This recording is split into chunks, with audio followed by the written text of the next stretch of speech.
Bom dia a todos! Graça e paz do Senhor Jesus seja com todos nós. Uma ótima quinta-feira para todos. Hoje é dia 2 de fevereiro de 2023. Seja muito bem-vindo ao nosso devocional de hoje. E nesta quinta-feira vamos dar sequência à nossa maratona de leitura bíblica. Hoje vamos falar de Isaías 25, 26 e 27. O tema do devocional de hoje é a vitória do Senhor. Deixe-me ler o texto aqui que vai dar a base para a nossa conversa e depois a gente vai falando sobre ele. Quero que você preste bastante atenção porque é um daqueles textos que você deveria marcar aí com as suas canetas, os seus lápis, né? A pastora Flávia que gosta de marcar aí, né? Tudo de várias cores e tal. Nem sei qual cor que você vai usar aqui, viu, meu amor? Porque aqui tem tanta coisa, é escatologia, é soteriologia, tá falando da salvação, tá falando do fim dos tempos, tá falando de promessas presentes, é um texto riquíssimo. Vamos ler logo e aí a gente vai conversar sobre ele. Diz assim, Isaías 25:6, não tinha dito ainda, né? Isaías 25:6, que diz assim: neste monte o Senhor dos Exércitos preparará um farto banquete para todos os povos. Um banquete de vinho envelhecido, com carnes suculentas e o melhor vinho. Neste monte, ele destruirá o véu que envolve todos os povos, a cortina que cobre todas as nações. Destruirá a morte para sempre. O soberano, o Senhor, enxugará as lágrimas de todo o rosto e retirará de toda a terra a zombaria do seu povo. Foi o Senhor quem disse. Bom, a percepção de que Deus estenderá o seu reino por toda a terra leva o profeta a declarar um hino de adoração. O que acontece aqui?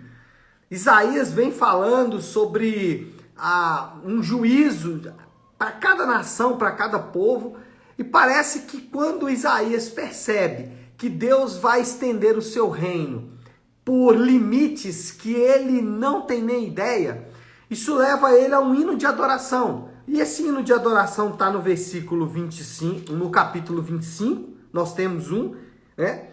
Mas depois também no 26. Ou seja, Isaías, que está transicionando um assunto para o outro, porque aqui ele está finalizando parte aí da sua carta e iniciando uma segunda parte, ele irrompe então em adoração. Esse hino que ele faz está repleto de declarações escatológicas, de declarações que remetem ao fim de todas as coisas. Mas esse texto também está repleto de declarações escatológicas do ponto de vista de Isaías. O que acontece aqui? Isaías está olhando para o futuro e vendo o que vai acontecer no futuro. Só que o futuro que Isaías está vendo, para nós, já é passado. O que Isaías olhou para frente e viu, nós temos que olhar para trás e ver. É muito interessante esse texto, exatamente porque nós podemos aferir o cumprimento de algumas dessas promessas. E eu quero falar de cada uma delas aqui para a gente poder pensar, mas eu confesso para vocês, vai ser difícil de exaurir tudo o que esse texto apresenta por causa da sua riqueza. Mas vamos lá. Primeiro, o profeta diz que Deus convida as nações para um grande banquete. Versículo 6 ele fala disso. Neste monte o Senhor dos Exércitos preparará um farto banquete para todos os povos. Note, um banquete para todas as nações. Um banquete de vinho envelhecido com carnes suculentas e o melhor vinho. Então, o que nós temos aqui? Primeiro, o profeta fala de um grande banquete que será servido. O Novo Testamento mostra algumas coisas muito claras. Primeiro, o Novo Testamento mostra que no Monte Calvário, olha só que interessante, Isaías fala de um banquete preparado no monte. Nós sabemos que Jesus ele foi apresentado no Calvário, no Gólgota, no Monte Calvário, como um cordeiro. Falando de quê? De um sacrifício. algo que o profeta também está falando aqui. Mas não só isso. O profeta fala que Deus vai servir um banquete, mas que ele vai preparar esse banquete. Quando Jesus ele é crucificado, ele mesmo declara que está tudo consumado. A ideia aqui é de que quem faz o banquete é o próprio Deus. E isso é maravilhoso. Mas não só isso. Lá em Apocalipse, o texto de Apocalipse fala que Jesus ele vai voltar para um banquete chamado Bodas do Cordeiro. Então, o texto de Isaías, ele aponta para algo que já aconteceu, mas também aponta para algo que vai acontecer. O que nos mostra que, primeiro, eu posso confiar na promessa porque parte dela já aconteceu. Então eu posso confiar que isso aqui vai acontecer de novo no futuro porque já aconteceu em algum momento no passado. Agora, o mais interessante aqui é mostrar que quem está preparando tudo, quem está fazendo tudo é o próprio Deus. Ele é que prepara o banquete, ele que leva as carnes suculentas, o vinho de melhor qualidade, etc e tal. Por quê? Porque a fé cristã é a do fazer porque já foi feito. A fé cristã, ela motiva a fazer não para ser feito ou não para conquistar.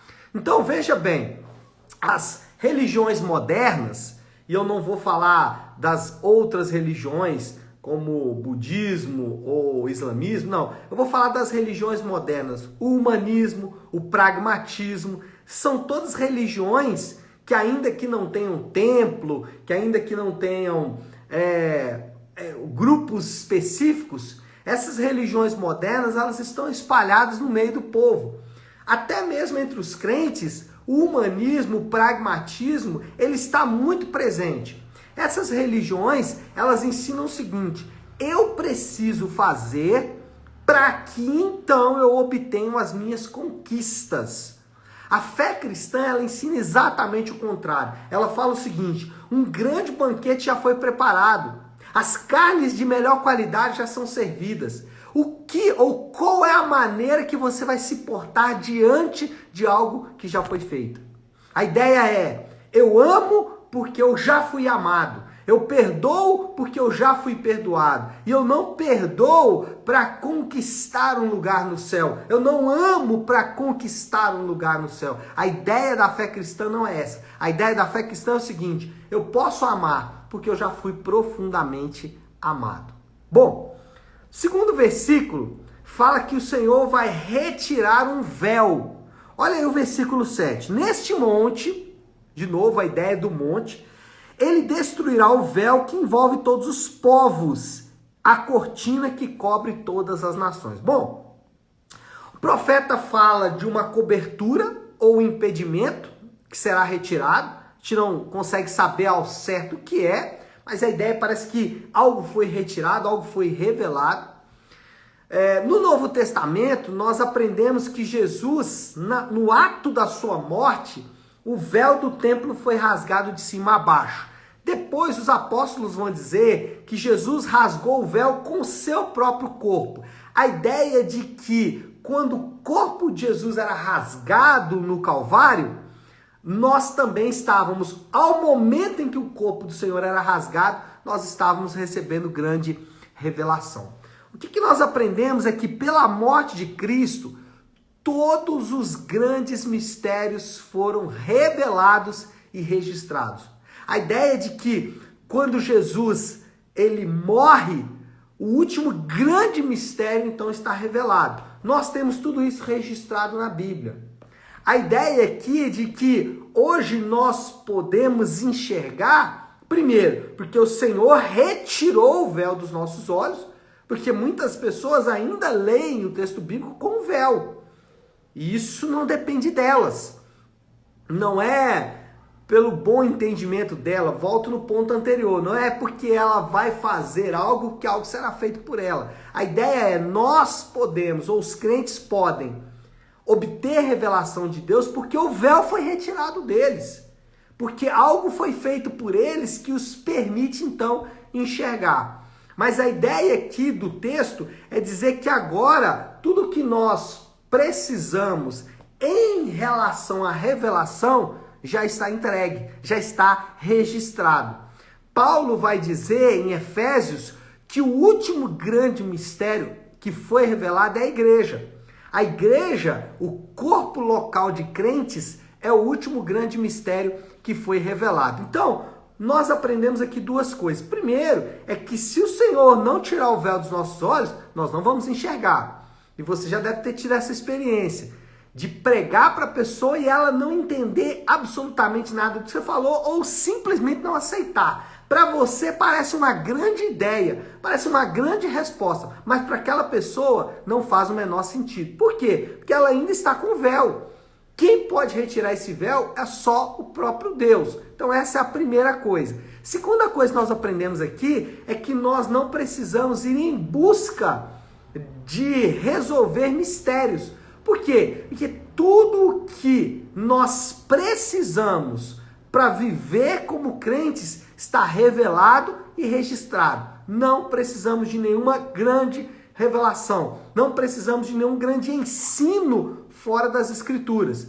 Então, quando Kardec redigiu ali o seu grande evangelho e ele arrogou para si o fato de que ele estava descobrindo novas verdades, ele estava indo contra o que a própria Bíblia ensina, porque a Bíblia diz que o que tinha que ser revelado já foi revelado e está registrado. Terceiro ponto, e esse aqui é para arrepiar, né? Versículo 8 aí do capítulo 25. Destruirá a morte para sempre. O soberano, o Senhor, enxugará as lágrimas de todo o rosto e retirará de toda a terra a zombaria do seu povo. Foi o Senhor quem disse. Bom, Isaías fala algo simplesmente impressionante. Ele fala que a morte vai morrer. Ele fala que a morte vai morrer. Meu Deus do céu. Isso é algo que a nossa cabeça natural, mesmo para aqueles que já têm, né? Ou que já conseguem entender claramente a palavra de Deus, que já tiveram o véu retirado, ainda assim é impressionante. Gente, a fé cristã é a única no mundo que oferece essa verdade. É a única que diz, olha, o grande inimigo vai ser derrotado. Jesus, quando ressuscitou, ele venceu a morte. O fato de 3 dias depois Jesus sair do túmulo é significativo demais para a fé cristã. Inclusive os apóstolos, eles se apoiaram nesse ensino. Talvez o ensino principal, o apoio principal que os apóstolos tiveram foi nisso. Por que as pessoas encaravam a morte nas arenas romanas de maneira tão tranquila? Parece até um descontrole emocional, psicológico. Como as pessoas poderiam encarar a morte daquela forma? É porque o que estava por trás da coragem daquelas pessoas não era a sua própria coragem. Era o fato de que eles entendiam que eles não iriam morrer. Eles entendiam o seguinte, olha, os leões vão me devorar aqui, mas eu vou ressuscitar.